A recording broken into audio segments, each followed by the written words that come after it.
তড়িতের আমরা দ্বিতীয় অধ্যায়ে চলে এলাম। তো প্রথমে আজকে আমরা পড়বো তড়িৎ ক্ষমতা।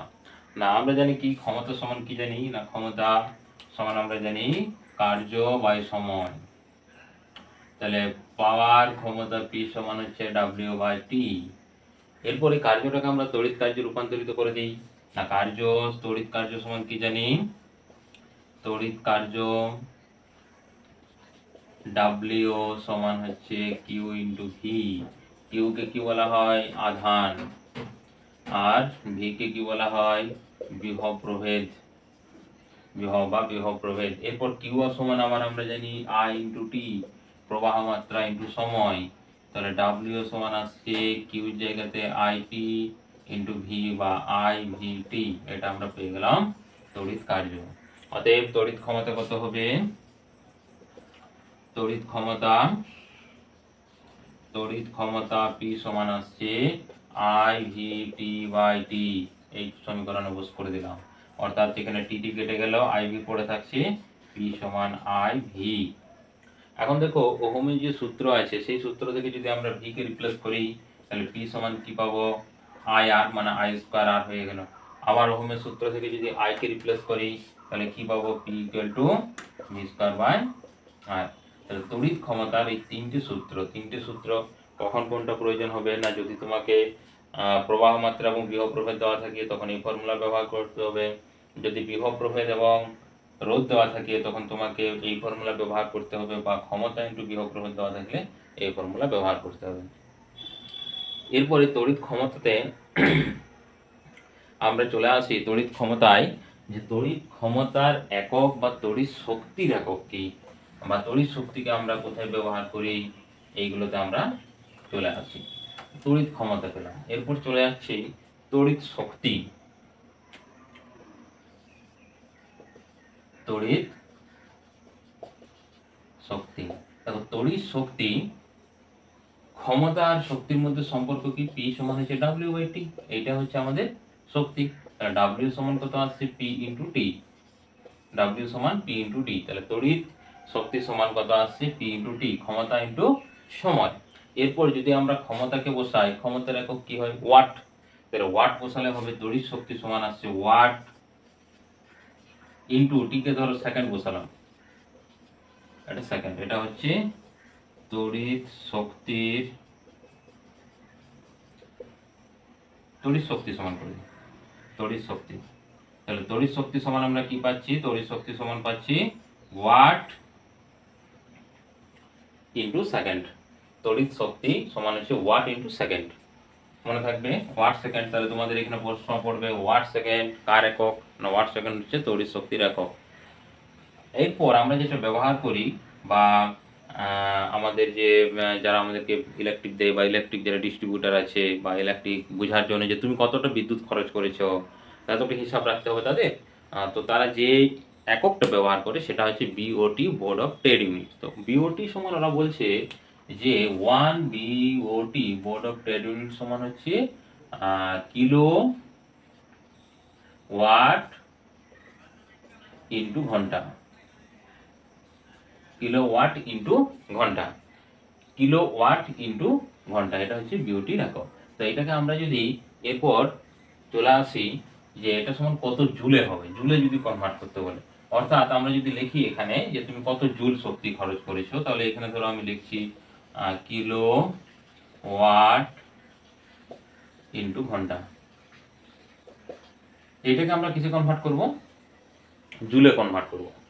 তাহলে সমান এটা আমরা লিখি কিলোটাকে, কিলোওয়াটটাকে আমরা ওয়াট করলে 1000 দিয়ে গুণ করলাম, 1000 ওয়াট হয়ে গেল। আচ্ছা এরপর ঘন্টাটা হচ্ছে সেকেন্ড করছি, তাহলে কত হবে 3600 সেকেন্ড, 3600 সেকেন্ড। এই ওয়াটটাকে জুলে করলে কি হবে না, ওয়াট সমান জুলে কনভার্ট করলে ফর্মুলা হচ্ছে জুল বাই সেকেন্ড। তাহলে 100 ইন্টু এটাকে লিখলাম joule per second into 3600 second.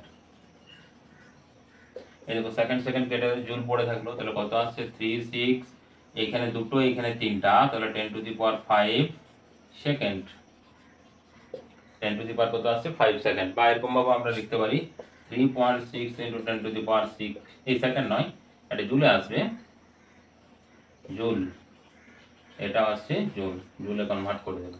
এরপর যদি ওয়াট ঘন্টাটাকে বলে, খালি কিলোটাকে মুছে দিয়েছে ওরা, এই কিলোটা মুছে দিয়েছে, তাহলে খালি বলেছে ওয়াট ঘন্টাকে করো। তাহলে ওয়াট ঘন্টাকে করলে দেখো, ওয়াটটাকে প্রথমে আমরা জুলে কনভার্ট করি না, ওয়াটকে যদি আমরা জুলে কনভার্ট করতে হয়, জুল পার সেকেন্ড চলে এলো, আর ঘন্টাটা হচ্ছে 3600 সেকেন্ড, তার মানে সেকেন্ড সেকেন্ড ক্যান্সেল, কত আসছে জুল, 3600 জুল, এটা চলে এলো।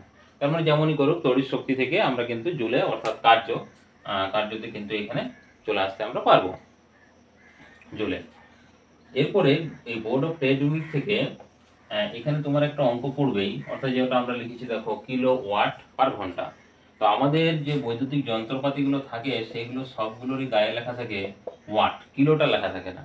তাহলে ওয়াটকে যদি আমরা কিলোওয়াটে কনভার্ট করি, ওয়াট থেকে কিলোওয়াট, অর্থাৎ ছোট ইউনিট থেকে বড় ইউনিটে যখন যাব তখন কি করতে হয়, ভাগ করতে হয়। তখন এখানে কত দিয়ে ভাগ করতে হবে, কিলো থেকে, কিলোর জন্য যেমন যদি আমরা বলি যে গ্রাম, গ্রাম থেকে কেজি যাব, তাহলে কত, 1000 দিয়ে ভাগ করতে হবে। একই রকম আমরা যখন এখানে কিলোওয়াট আছে, তো আমরা ওয়াটে, ধরো আমাদের যন্ত্রপাতিগুলো ওয়াটে আছে, তাহলে কি করতে হবে, কিলোওয়াটে যেতে হবে। তো কিলোওয়াটে যাওয়ার জন্য কি করতে হবে, 1000 দিয়ে ভাগ করতে হবে। এই জন্য সূত্রটা কি করেছে, ওয়ান বা বিওটি সমান, তখন এটা ওয়ানটা লিখবো না, যে ইনস্ট্রুমেন্টগুলো আছে কত বিওটি হবে, সমান হচ্ছে ওয়াট ইন্টু ঘন্টা ডিভাইডেড বাই 1000 দিয়ে ভাগ। এইটি হচ্ছে টোটাল বিওটি, আর টোটাল যেটা আসবে সেটা হচ্ছে বিওটি হবে। তো আমরা একটা এক্সাম্পল দিই, যেমন ধরো তোমার বাড়িতে দুটো বাল্ব জ্বলছে, দুটো বাল্ব প্রতিদিন 5 ঘন্টা করে, 5 ঘন্টা করে জ্বলছে। আর ধরো দুটো বাল্ব, যেখানে ওয়াটটা হয়তো আছে 100 করে আছে, তাহলে 100 ওয়াট 220 ভোল্ট, এটা লেখা আছে। এরপর ধরো তোমার দুটো হচ্ছে তোমার, আর কি লিখবো, পাখা লিখে দিই, ফ্যান, দুটো ফ্যান চলছে প্রতিদিন 10 ঘন্টায়, ধরি এখন গ্রীষ্মকালের সময় 10 ঘন্টা, 10 ঘন্টা, এটা ফ্যান সাধারণত 75 ওয়াট হয়, হ্যাঁ, 220 ভোল্ট এটা। তো তোমাকে বার করতে বলেছে যে এক মাসে এখানে কত তোমার ইলেকট্রিক খরচা হবে এর জন্য, বা তোমাকে ওদেরকে কত টাকা দিতে হবে, এটা প্রশ্ন পড়ে। তো প্রথমে আমরা বিওটি বার করি, মানে কত আমরা ইউনিট পড়িয়েছি ইলেকট্রিক, কতটা খরচ করেছি সেটা বার করে নিই। দেখো ওয়াট আছে কত, 100 আছে, তো কটা বাল্ব আছে দেখো দুটো, তাহলে মোট ওয়াট কত হলো, 100 ইন্টু 2। এরপর ঘন্টা দেখি কত ঘন্টা চলেছে তোমার, 5 ঘন্টা, ইন্টু 5 হলো। এটা কার জন্য হলো না, এই বাল্বটার জন্য।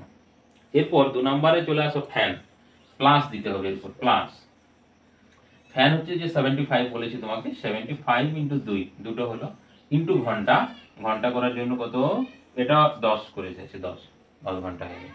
এরপর হোল ডিভাইডেড বাই, দেখো সবার নিচে গিয়ে আছে আমার 1000 আছে, কারণ এটা কিলোওয়াটে করার জন্য। এরপর যদি আমরা ক্যালকুলেট করি, আর যদি মাসে বর করে, তখন এটাকে টোটালটা কি করবো, ইন্টু 30 করে দিলাম, 30 দিনে। এরপর যদি তোমাকে জানুয়ারি ফেব্রুয়ারি কিছু উল্লেখ করে দেয়, তখন তোমাকে কিন্তু সেটা দেখে নিতে হবে 31 না 30, আর যদি ফেব্রুয়ারি হয় তাহলে 28 হতে পারে, সেটা কিন্তু প্রশ্নের ক্ষেত্রে ওটা উল্লেখ করে দেওয়া হবে। তাহলে এখানে দেখো আসছে 200 আর 5, মানে 5 দুগুণে 10, 1000ই চলে আসবে এখানে। এটা আসছে 1000 প্লাস এটা আসছে কত, 7, 5 গুণে হচ্ছে 10, আর দুগুণে 14, 15, আর একটা শূন্য, ডিভাইডেড বাই 1000, আবার 30 আছে ওখানে, আর এখানে আসছে, তার মানে হচ্ছে 1000 2500, এটা 1000 হবে, 2500, 1000, 2500 ডিভাইডেড বাই 1000 ইন্টু আবার 30। তাহলে এখানে ভালো করে দেখো, এই শূন্য, এই শূন্য, এই শূন্য, দুটো শূন্য কেটে গেল, আর এটা হচ্ছে কেটে গেল, এবার 75 আসছে, 75, এটা ইউনিট, 75 ইউনিট তোমার মোট খরচা হয়েছে। এরপরে 75 ইউনিট,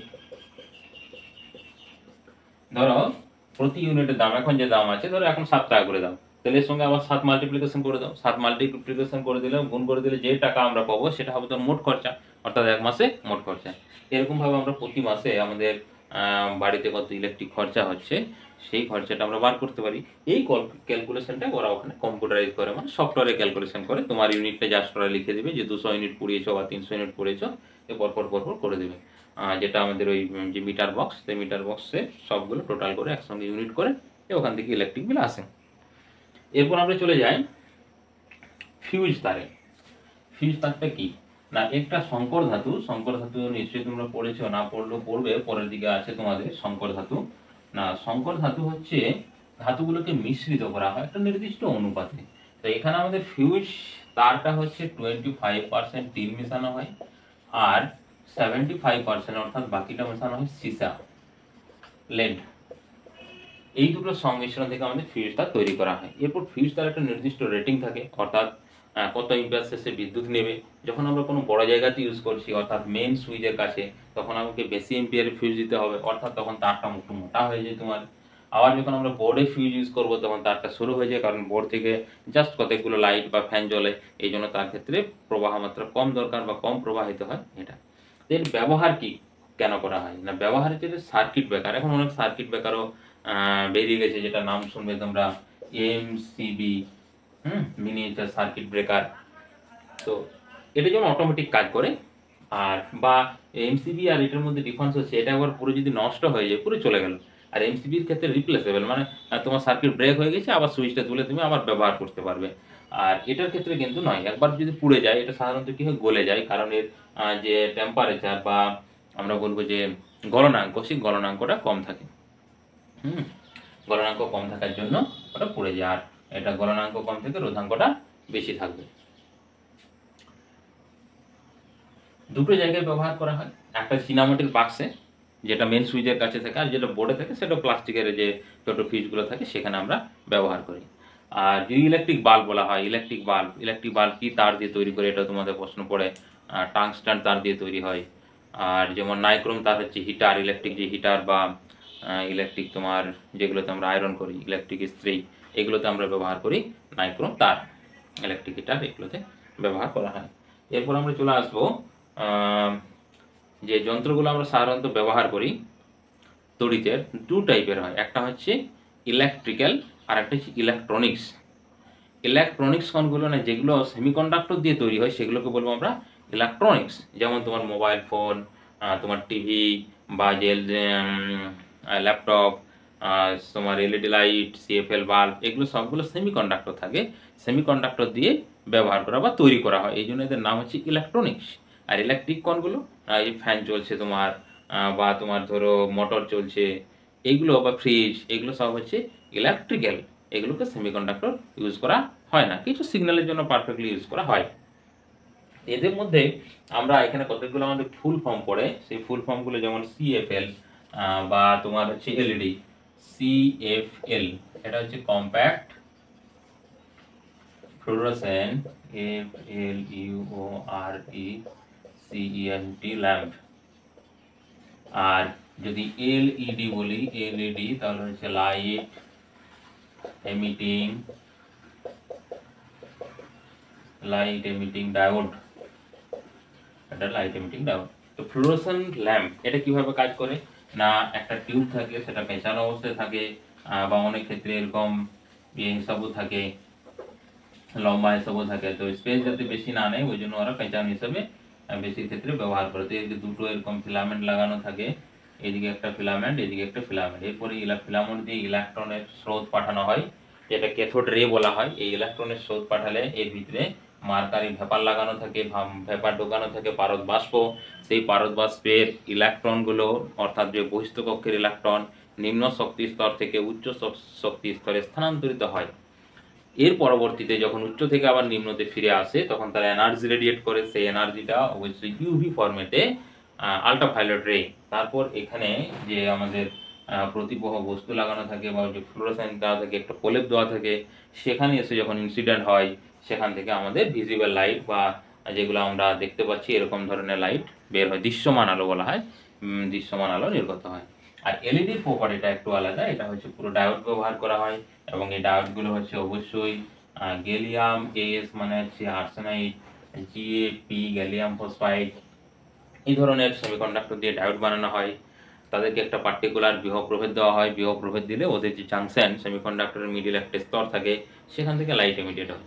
আর সেমিকন্ডাক্টরের এলইডির একটা বেনিফিট হচ্ছে এরা বিভিন্ন এই যে চেঞ্জ যখনই করবো সেমিকন্ডাক্টরগুলো চেঞ্জ করলে তাদের থেকে নির্গত আলোর বর্ণটা চেঞ্জ হয়, যে কোনোটা লাল, কোনোটা নীল, কোনোটা সবুজ। এখন আবার সবগুলোকে সংমিশ্রণ করে আমরা হোয়াইট লাইটও ইউজ করছি, যেটা আমরা ইলেকট্রিক বাল্ব হিসেবে ইউজ করি। আগে যেমন অনলি ফর সিএফএলটা ব্যবহার করতে ব্যবহার করা হতো ইলেকট্রিক বাল্বে, আর আমাদের এলইডি ব্যবহার করা হতো সিগন্যাল ইউজ করার ক্ষেত্রে। সেটা ট্রাফিক সিগন্যাল হতে পারে, মোবাইলের তোমার যেটা অ্যাডাপ্টার তার সিগন্যাল হতে পারে, টিভির যে এলইডি সিগন্যাল সেটা ইউজ করা হতে পারে, জাস্ট এগুলোতেই ইউজ করা হতো। এখন এগুলো কিন্তু আমাদের দুটোতেই ব্যবহার করা হচ্ছে, লাইট হিসেবে ব্যবহার করা হয়। পরন্তু আমরা সিএফএল এর যে ইউজ, সেই সিএফএল ইউজটা খুব কম হয়েছে, কারণ এখানে সামথিং একটা হিট এনার্জি উৎপন্ন হয়, আর যে মার্কারি থাকে মার্কারিটা আমাদের স্বাস্থ্যের পক্ষে একটা ক্ষতিকারক প্রভাব হয়ে দাঁড়ায়। এরপর আমরা চলে আসি যে ফ্লোরোসেন্ট এই ল্যাম্পগুলোর পর লাইটের লুমেন। তোমরা পড়েছিল না লুমেন কি? লুমেন হচ্ছে টোটাল এনার্জি, একটা লাইট থেকে, একটা বাল্ব থেকে কতটা পরিমাণে এনার্জি রেডিয়েটেড হচ্ছে। তো এই লুমেনটা আমরা ব্যবহার করি পার ওয়াটে, মানে যে বাল্বটা তোমার লুমেন দিচ্ছে বা যে যন্ত্রটা দিচ্ছে তার ওয়াট কত, অর্থাৎ সে কতটা এনার্জি লস করে আমাকে কতটা এনার্জি দিচ্ছে।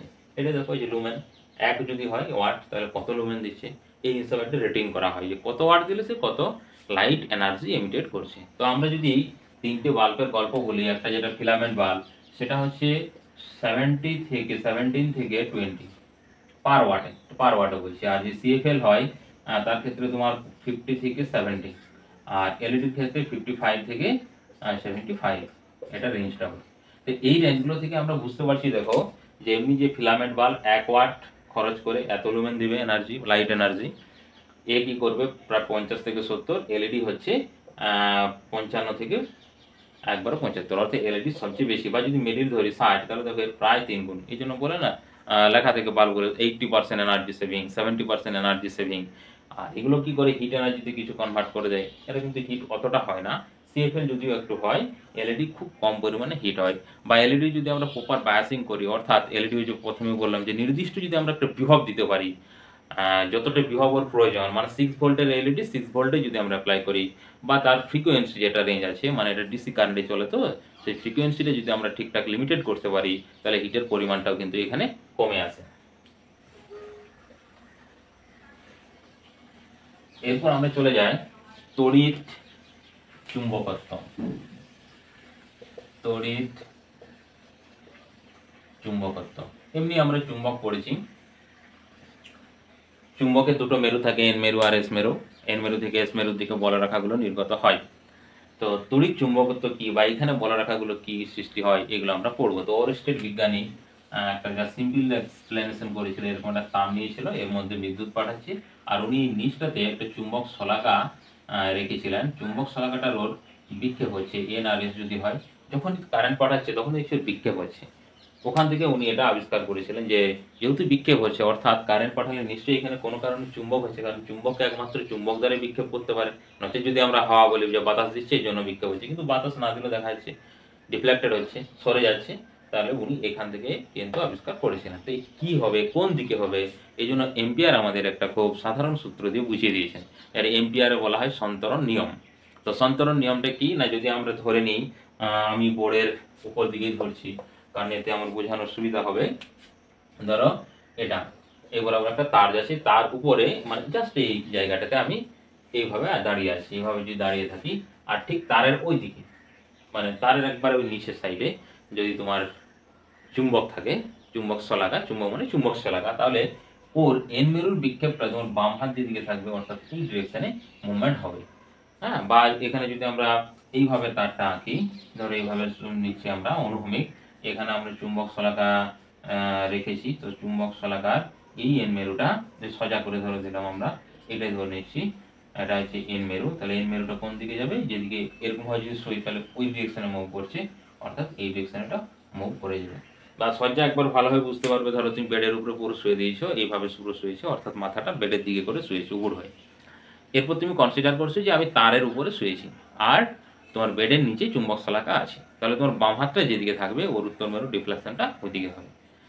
বা আর একটা আমরা থাম্ব রুল বা বিধানগুলির নিয়মও ভালোভাবে বুঝতে পারি। যেমন ধরো এইভাবে যদি আমরা হাতটা ধরি, তাহলে এই ডিরেকশনে যদি তড়িৎ প্রবাহ যায়, অর্থাৎ এই যে আঙ্গুলটা রোটেট করছে এই রোটেশন হবে।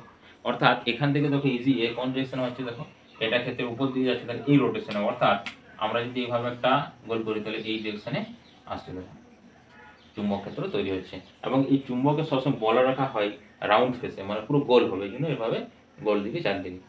আর এই যে ক্ষেত্র তৈরি হয়েছে চুম্বকত্ব কতদূর পর্যন্ত বিস্তৃত, আমরা থিওরিটিক্যাল বলছি অসীম পর্যন্ত বিস্তৃত, কিন্তু বাস্তবে কিছু দূর যাওয়ার পর হয়তো 1 মিটার কি 2 মিটার অতও যায় না, শুধু যে চুম্বকগুলো ইউজ করি তাদের ক্ষেত্রে কিছু দূর যাওয়ার পরে কিন্তু সেটা কমতে শুরু করে বা তার আমরা ইফেক্টটা বুঝতে পারি না। তো এই তড়িৎ চুম্বকত্বের সাহায্যে বা তড়িৎ এরপরে যদি আমরা উল্টাটা কাজ করি, অর্থাৎ চুম্বক আছে, মানে চুম্বক শক্তিটাকে খুব স্ট্রং করেছে, ওকে নড়তে দেবো না, মানে ওখানে যেমন চুম্বক শলাকা নড়ে গেছিলো, তো এখানে নড়তে দেবো না এখানে, তাহলে কি হবে দেখা যাবে যে আমরা তারটা ইউজ করেছি সেই তারটা ডিফ্লেক্টেড হয়ে যাবে।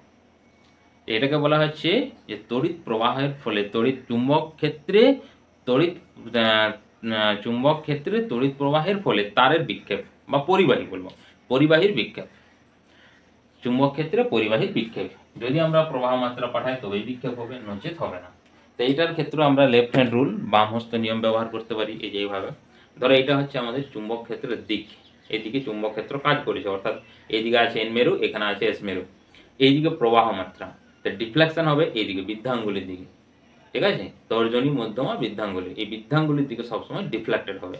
অর্থাৎ আমরা যদি এখানে একটা তারকে নিই, এটা ধরো একটা তার নিলাম পরিবাহী, এইখানে আমরা এন রেখেছি আর এখানে এস রেখেছি, এরপর যদি আমরা এখানে আমাদের যে লেফট হ্যান্ড সেটাকে ইউজ করি, তাহলে চুম্বক ক্ষেত্র যাবে একটু উল্টো করতে হবে, যাই হোক আমাকে এই যে এন থেকে এস এর দিকে যাবে, তো এন থেকে এস এর দিকে যাবে, তাহলে এন থেকে এস এর দিকে করতে গেলে এইভাবে দিতে হচ্ছে, এটা এইভাবে প্রবাহ মাত্রা ধরে উল্টে গেলে যে এরকম হচ্ছে, এইদিকে যে এটা হচ্ছে চুম্বক ক্ষেত্র, এন থেকে এস এর দিকে যাচ্ছে, প্রবাহ মাত্রা এটা যেহেতু এই আঙুলটার দিকে আছে তাহলে উপর দিকে হলো, ডিফ্লেকশন কোন দিকে হবে, অর্থাৎ এই তারটা বোর্ডের বাইরের দিকে বেরিয়ে চলে আসবে ডিফ্লেকশন।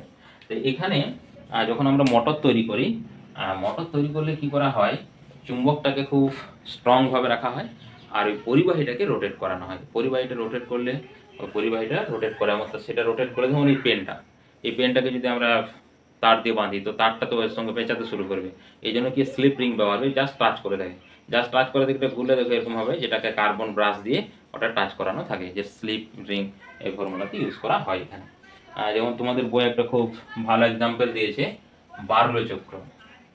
বার্লো চক্রে জাস্ট এখানে একটা আমরা ট্রাভেল কনসিডার করেছি, এখানে একটা জাস্ট এরকমভাবে একটা ছিদ্র করা হয়েছে বা গর্ত করা হয়েছে, ওখানে আমরা পারদ রেখেছি এটাতে পরিবাহী করার জন্য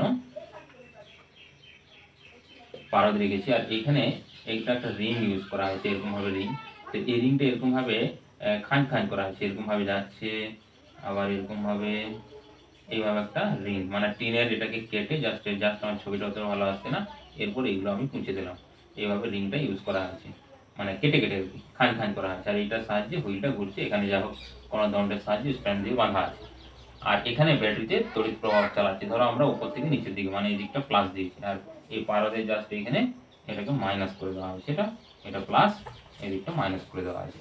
আর এখানে ধরো এই টেবিলের উপরে একটা চুম্বক রেখেছি, ইউ আকারের চুম্বক, তো এই ইউ আকারের চুম্বকে ধরো এইদিকে দেওয়া আছে এন, এইদিকে দেওয়া আছে এস, তো এখানে দেখো এই দিক থেকে এন থেকে এস এর দিকে একটা তড়িৎ প্রবাহ সৃষ্টি হচ্ছে, অর্থাৎ আমরা যদি এখানে ধরি এই বরাবর যদি আমরা ধরি তড়িৎ প্রবাহ হচ্ছে, তাহলে ধরো টেবিলের আমরা যদি ধরে নিচ্ছি যে এই ডিরেকশনে আছে, তাহলে এইদিকে দেখো প্রবাহ মাত্রা, অর্থাৎ এই চাকাটা আছে, চাকাটা এইদিকে রিফ্লেকশন হবে, মানে এইটা কোন দিকে সরবে, এইদিকে সরবে, দেখো এই বরাবর আছে টেবিলের ওইদিকে, তাহলে এটা নিচের দিকে, যে নিচের দিকে প্রবাহ হচ্ছে তাহলে কোন দিকে, এই ডিরেকশনে সরবে, অর্থাৎ এই হুইলের রোটেশনটা আসছে, দেখো এই ডিরেকশনে রোটেশন আসছে, এরপর এটা যা সরে এখানে চলে গেল, তখন এইটা এসে ঠিক ঢুকে যাবে, মানে আবার সংযোগটা কিন্তু তড়িৎ প্রবাহটা বন্ধ হবে না, এই জন্য এখানে খান খান কাটা হয়েছে।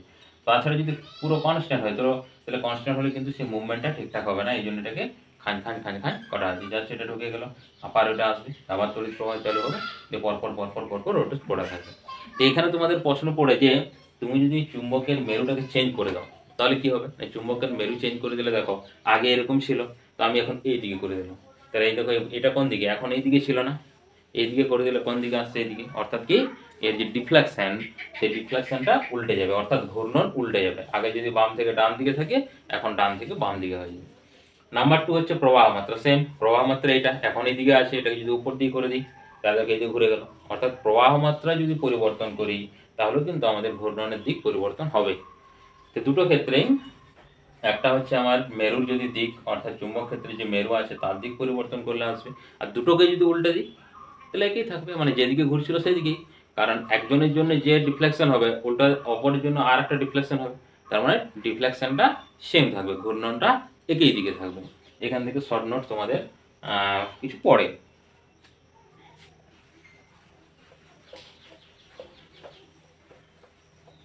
এরপরে চলে আসি আমরা আবেশ, চুম্বক আবেশ, চুম্বক আবেশ, চুম্বক আবেশ। ফ্যারাডে বিজ্ঞানী চুম্বক আবেশের ধারণা দিয়েছিল বা সূত্র দিয়েছিল। ফ্যারাডে বলছে যে আমরা কোনো কুণ্ডলিতে যদি বলরেখার সংখ্যার পরিবর্তন করতে পারি, ওটাকে বলে চুম্বক প্রবাহ, চুম্বক প্রবাহের পরিবর্তন করতে পারি, তাহলে কুণ্ডলিতে তড়িৎচালক বল আবিষ্ট হবে। যেমন আমরা এখানে প্রথম দিকে বলেছিলাম না যে ব্যাটারির তড়িৎচালক বল আবিষ্ট হয়েছে তবে তো ইলেকট্রিক ফ্লো হয়েছে, তাহলে কুণ্ডলিতে যদি তড়িৎচালক বল আবিষ্ট হয় তাহলে কুণ্ডলিতে কি হবে, কারেন্ট ফ্লো হবে, অর্থাৎ তড়িৎ প্রবাহ মাত্রা সৃষ্টি হবে। তা এখন আমরা দেখিনি যে কিভাবে এটা সম্ভব তড়িৎ প্রবাহ হওয়ার এক্সপেরিমেন্ট করে। ধরো একটা কুণ্ডলী আমার, এই কুণ্ডলীতে এখানে একটা গ্যালভানোমিটার আমরা দিয়েছি এরকমভাবে, এটা হচ্ছে জি, গ্যালভানোমিটারকে জি দ্বারা ডিনোটেড করা হয়। এখানে একটা চুম্বক, এই দিক থেকে চুম্বক নিয়ে আসছি আমরা, ধরো চুম্বকটা প্রথমে এই পজিশনে ছিল, এটা হচ্ছে এন, এদিকে যা হোক আর এস আছে ওর, তাহলে এই বলরেখাগুলো চুম্বকের বলরেখাগুলো এরকমভাবে বের হয়, এন থেকে বেরিয়ে এসে যায়, মানে এদিকে তীর চিহ্নগুলো থাকে, এরপর এটা এরকম হবে, এটা এরকম হবে, বাকিগুলোর আমি দেখাচ্ছি না, জাস্ট বড় ছোট করে দেখাচ্ছি প্রত্যেকটি। এরপর তুমি ভেবে দেখো যখন এই কুণ্ডলীটা জাস্ট এখানে এসছে, মানে এই কুণ্ডলীটাকে সরিয়ে নিয়ে যাচ্ছে বা চুম্বকটাকে নিয়ে আসছে, তাহলে দেখো সবগুলো এই চুম্বকটাকে যখন আমরা কাছে নিয়ে আসবো প্রথমে তো বৃত্তটা এইটাকে ক্রস করবে, এরকম করলো কুণ্ডলীটা প্রথমে ক্রস করছে মাত্র দুটোকে, এরপরে যখন আবার কাছে নিয়ে আসবো তখন এই দুটোকে কাজ করবে, অর্থাৎ যখন এখানে ছিল তখন জিরো, বলরেখার সংখ্যা কত জিরো, যখন এখানে নিয়ে চলে এলাম তখন কি হয়েছে, ধরো 4টা হয়েছে, তাহলে পরিবর্তন কত হলো না, পরিবর্তন হলো 4। এ কি করলাম আমরা, বলরেখার পরিবর্তন করলাম, এটা হচ্ছে চুম্বক প্রবাহ, চুম্বক প্রবাহের পরিবর্তন করলাম, তখন কি হবে, বর্তনীতে প্রবাহ মাত্রা সৃষ্টি হবে, এই প্রবাহ মাত্রা সৃষ্টি হলে এই যে গ্যালভানোমিটার আছে গ্যালভানোমিটার ডিফ্লেক্টেড হবে। তো আমরা এক্সপেরিমেন্ট করে দেখেছি যে এই চুম্বকটাকে যদি আমরা এরকমভাবে নিয়ে যাই এবং নিয়ে আসি, ধরো এই আমার এই পেনটা চুম্বক, এই লাল দিকটায় ধরো এন ধরছে, যে কুণ্ডলীর দিকে আমি নিয়ে যাচ্ছি, নিয়ে আসি, এভাবে রিফ্লেক্টেড করলে এটা দেখা যাচ্ছে ডিফ্লেক্টেড হচ্ছে, কাঁটাটা ঘুরছে, তো আমরা বুঝতে পারছি এখানে কি তড়িৎ প্রবাহ সৃষ্টি হচ্ছে। এটার আবার প্রয়োগ দেখো, এখান থেকে ইন্ডাকশন মোটর ইউজ করা হয়, আবার চুম্বকও তৈরি করা হয়। চুম্বক বলতে তড়িৎ চুম্বক যেগুলো, মানে ধরো একটা তোমার লোহার দণ্ড, এর উপরে তুমি তারকে এরকম ভাবে পেঁচিয়েছো, এটা তারটাই যেমন ভাবে পাকাচ্ছি এরকম ভাবে পুরো একে পেঁচিয়েছো, তারটা পেঁচানোর পর তুমি এদিকে তুলে দিয়েছো, এই তারে যদি আমরা ইলেকট্রিক পাঠাই তাহলে ইলেকট্রিক পাঠালে এই তারের এই যে দণ্ডটা আছে, যে লোহাটা আছে, এর একদিকে এন আর একদিকে এস হবে, অর্থাৎ যতক্ষণ আমরা তড়িৎ পাঠাবো ততক্ষণ পর্যন্ত কিন্তু এই এন আর এস তৈরি হবে, এবং এই তড়িৎটা অবশ্যই মনে রাখতে হবে যেন আমাদের অবশ্যই এসি পাঠানো হয়, অর্থাৎ অল্টারনেটিং কারেন্ট পাঠানো হয়, দুটো কারেন্ট আছে, আমি যদি মনে হয় বলে নিই, যাই হোক বলে দিচ্ছি এখানে এসি আর ডিসি।